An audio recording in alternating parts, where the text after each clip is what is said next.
Hello, welcome to Building for Dummies. I wish I had watched a video like this before building anything in The Sims because I molded it. I just made so many mistakes and it was just so frustrating not knowing how to do sorry, anything. Okay, so first, how do you go into the build mode? Like you don't like your house, you wanna change it? There's this button on the top right. It says build mode or you can just press F2. So when you hover over it, you can see like the key. So the key for build mode is F2. You don't really have to memorize them because you can click it, but like eventually after seeing it for so long, you're gonna memorize it. Okay, let's move to these things on top. What are these things? So this is like just like your mouse. It's just like used to click stuff and drag and stuff like that. Okay, the second one, eyedropper. So let's say you place an object and you want multiples of it, but you don't want, you're like right here and you don't want to like go back and have to look for it.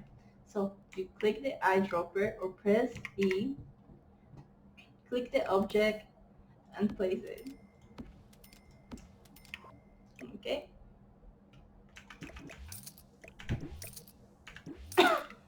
Now design tool R. So third thing, you can just press R or click at it and you click at the object, and with this you can just change like the color of whatever you're what is it happening right now? I just changed like the color of the thing. Fourth thing is sledgehammer or the letter K. And so this one is used to delete objects. The cool thing about this is that if you have multiple objects and you use it, you can just click out one object and just drag it. It's not gonna, and it's gonna delete everything. If you have like, I don't have multiple objects on. Like let's say you have these two types of different objects, you just wanna remove this one, so you just click this one and this one. Oh, never mind. It does delete everything. So you can delete objects with the ledge hammer just pressing individually, or if you have several objects, you can press K and just press anywhere on the floor. If you do it anywhere on the floor, it's not gonna remove anything because there's nothing on the floor. So you have to click at the object and keep it clicked. Click your mouse click and drag it, and it's gonna remove everything. So undo or Control Z, kind of like Microsoft Word or Google Drive. It just undoes like you previously did. So you accidentally deleted something, you can just do Control C. Or if you want to redo it, just press it. Okay. Now this button, it saves the load to your library. So you just click it and save load, then you name it and whatever. The thing on the bottom of the setting log, save room. So to save a room, you need to actually like have room. You need to select the room first and then save room. And to delete this, you can just click it and press delete. Okay, so this, move house position. Okay, let's say you have a house, but you're like, it needs to be closer to the entrance. So you click at it, move house,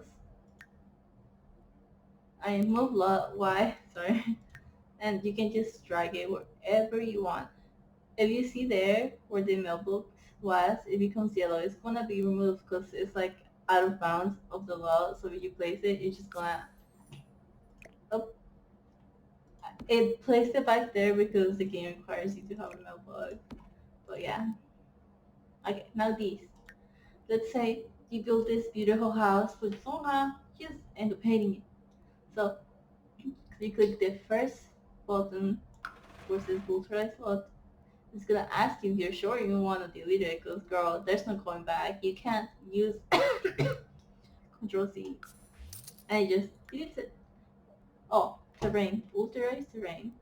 You can also remove anything of the terrain tools. I'm not really good with the terrain tools. Let's say you accidentally made like this pimple and you wanna remove it. Just click it. Okay. So those were all the tools. Also, this one, the last button on the top part changes like the time of the day.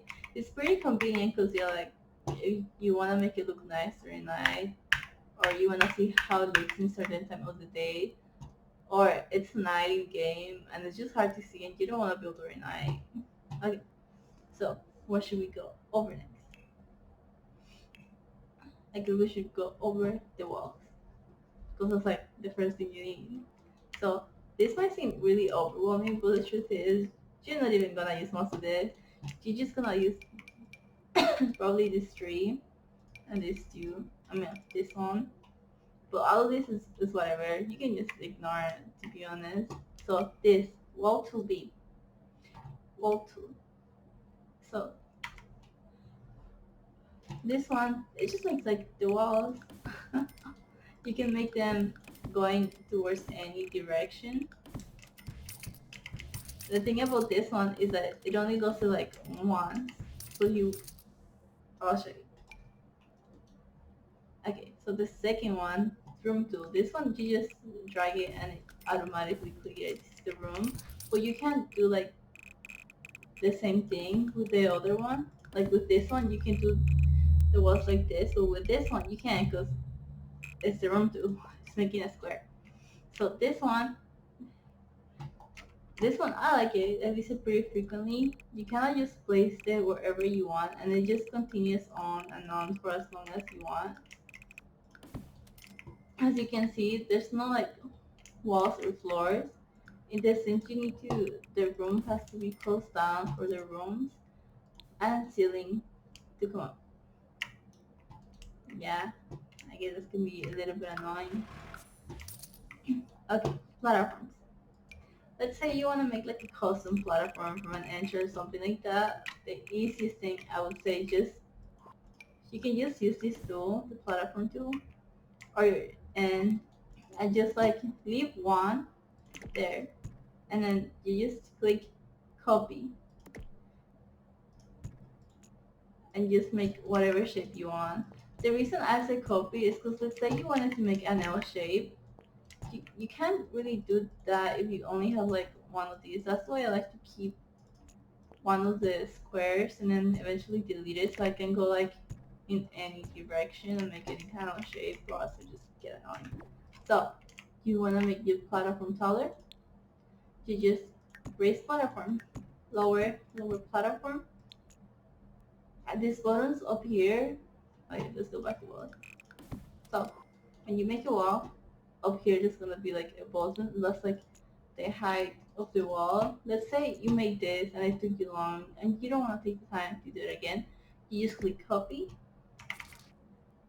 and to move them side to side, um, I don't know what those buttons are called on the keyboard. Like next to the letter M, there's like this.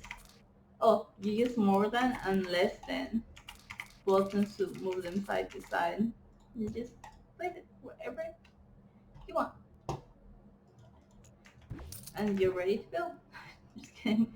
Last thing, I'll mention in this video, I guess, terrain tools. I personally do not use terrain tools because I feel like it's not very well done. But some people can do it beautifully, but they're like good at it. I'm pretty bad at it. Okay, so terrain tools. With this, you can change like the size and like how strong it goes. Like if you want to make a whole lower terrain, if you want to, let's say, oh, bro, let's say you ruined your terrain because you're just playing with it. Like you have no idea how to do it and you want it back straight. You just click the last button, flatten terrain, or you go to this on the top and click filter string. Okay, so let's go back. You can make it smaller, square. You can use the circle instead if you want it to be like more circular. So let's say you want a house like on top of the hill or something. You can use the tool flatten terrain, and you can just click where it had and just drag it, and it evens it out. I don't like the terrain tool, I'm not gonna lie. So if you want to make a pond, you can like lower the terrain, click at the water tool on the bottom, and just click. There's a limit to how much you can do it. Yeah, and you can remove it by clicking remove water. So most of the time, it's just like actually reading what this stuff does, and like with experience, just eventually getting used to it. I guess that's the easiest way. Mm,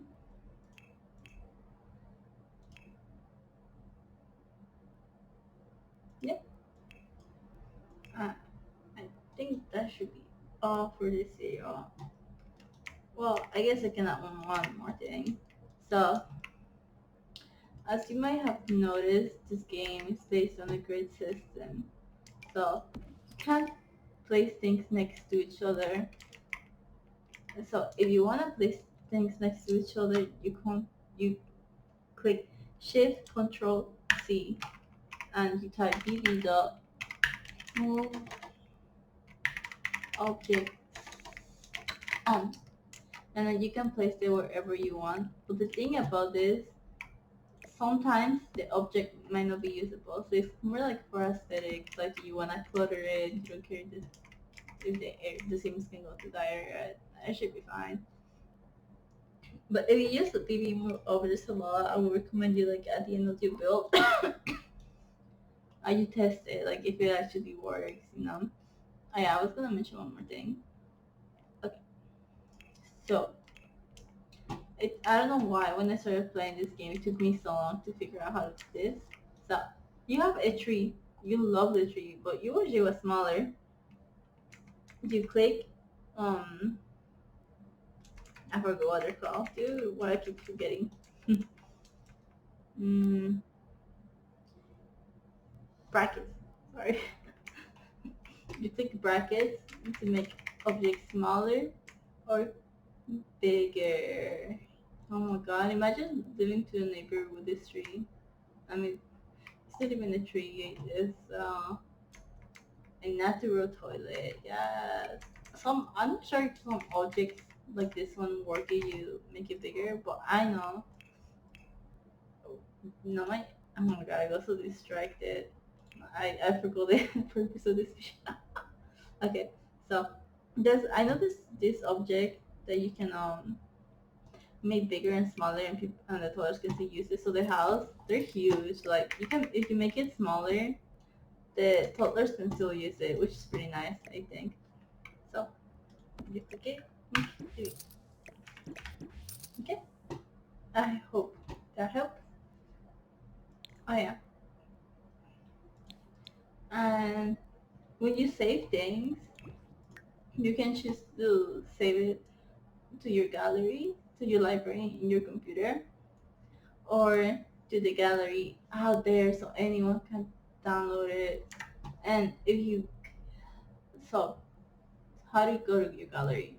So to go to your gallery is up here next to life mode or build mode, whatever mode it is in, or F4. You press F4, you click my library, and you can see everything you have to say there. Don't judge me. I click with mode. Okay, if you wanna you upload it to the internet. Okay, so gallery is like the stuff of what other people do. The one in the middle is the stuff that you upload to the internet. If you need clutter stuff in your building, like I like to organize things like the debug. Because it can be very convenient to have the debug organized. You're not gonna have to look for like every single time, which can be very annoying. I don't know why some of my stuff is repeating. Okay. Hmm. Great. And the last one is your library. So the stuff that is not public. Okay, that should be all. Thank you.